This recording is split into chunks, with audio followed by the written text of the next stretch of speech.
Never stop improving. Go from zero to hero over the course of a weekend by watching our entire Blueprint conference. Only available inside Josh Phegan Digital. We live in a brand new world where we talk about the digital tracking of consumers. And what's ultimately happened is you think about our obsession with social, the merry-go-round that goes faster and faster but seems to go nowhere.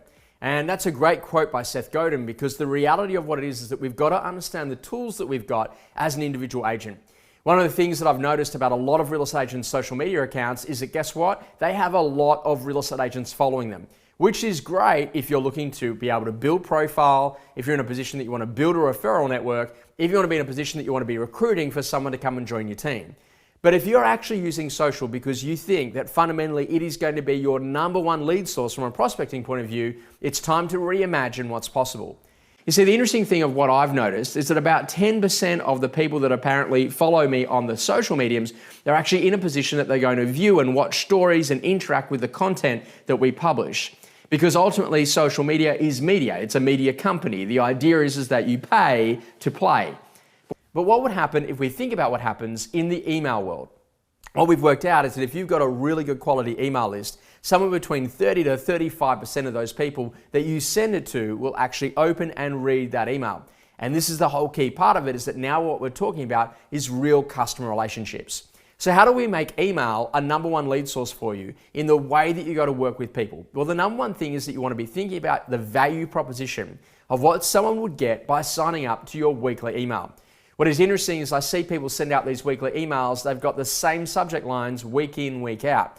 They've got no variation in content, and literally these emails scroll for days. This is not about putting every single thing that you've actually got available. This is about making sure that you've got unique content sitting inside of that email that would actually make someone want to read it. That might be about properties that are off market that are coming to market.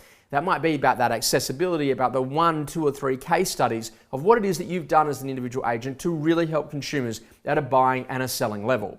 Now, the secret is that ultimately you want to get them to be clicking on that email to then arrive back at your website. And once they get onto your website, then they're going to be in situations that they actually want to interact.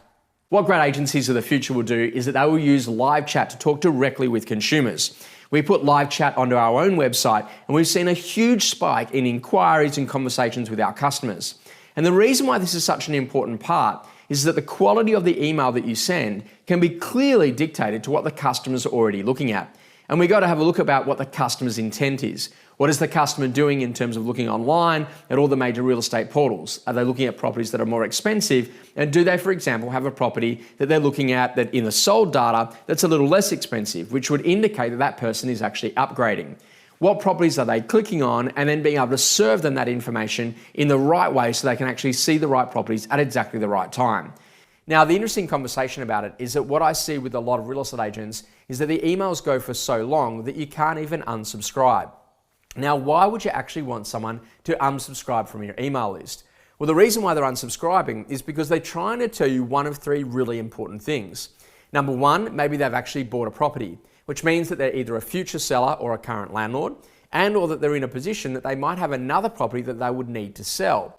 They might be in a position that they're telling you that what you're sending isn't actually suiting their requirements, or maybe number 3, they're opting out and they're no longer an active buyer inside of your buying pool. Now, all of these things are really important because they trigger a next set of customer expectations around how you're going to interact as an individual agent. What you then want to be thinking about is, okay, great, if they unsubscribe, you then have a period of time, about 5 days or so under the Privacy Act, to get on the phone and to ring those people and to say, hey, thanks for subscribing. I noticed you've unsubscribed. Let me understand why that actually happened and what we can do to be of service. So don't lose customers at exactly the times that they need you. This is about understanding that things have changed, and now it is actually the time to really update and get that database as clean as possible. You see, for some agents, it's kind of like this whole idea that they want to build a massive database, but then I don't know what they actually do with it. It's not about the size of the database, it's the quality that counts. And really the secret is, it was about using email in a really powerful way to be able to interact with the customers based on what they're doing in the digital world, so then you can make some better conversations. So in life, it's always about reviewing the things that you already do and making them better to make them more effective. And when you do that, things radically change. So it's not about more new, it's about doing what you do really well so it actually gets you a result. I look forward to seeing you in our next coaching tip.